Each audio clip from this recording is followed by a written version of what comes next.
Hi friends, my name is Dr. Shravya, periodontist. So చాలా మంది అడుగుతుంటారు విజ్డమ్ టూత్ కంపల్సరీ తీయాలా.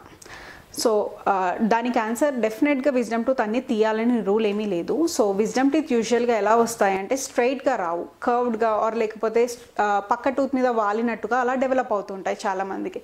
అలాంటి కేసెస్లో డెఫినెట్గా విజ్డమ్ టూత్ తీసేయాలి. అది తీయకపోతే పక్కనున్న మంచి పన్నుని ఎక్కువ డ్యామేజ్ చేసేస్తుంటుంది. ఆ రెండింటి మధ్యలో బోన్ అనేది తొందరగా ఫార్మేషన్ అనేది పోతుంటుంది. సో అలాంటి టైంలో ఖచ్చితంగా విజ్డమ్ టూత్ని రిమూవ్ చేయాలి. అది కాకుండా విజ్డమ్ టూత్ స్ట్రైట్గా వచ్చి ఆర్చ్లో ఉండి మీకు తినడానికి సహకరిస్తుంది అనుకోండి, డెఫినెట్గా దాన్ని రిమూవ్ చేయకూడదు.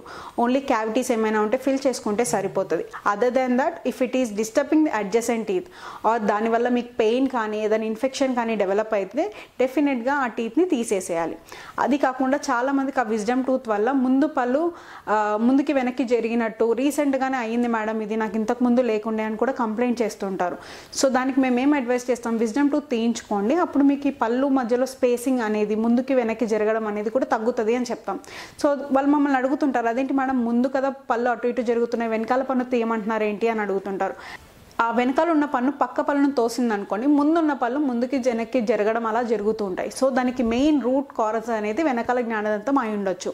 సో అది మీరు డిసైడ్ చేసుకోలేరు కాబట్టి బెటర్ విజిట్ ఏ డెంటిస్ట్. అలాంటి డౌట్స్ ఎప్పుడైనా మీకు వచ్చినప్పుడు డెంటిస్ట్ని విజిట్ చేయండి. వాళ్ళు చెక్ చేసి చెప్తారు అది విజ్డమ్ టూత్ ప్రాబ్లమా లేకపోతే మీ ఆర్చ్ ప్రాబ్లమా అనేది మీకు చెక్ చేసి చెప్తారు.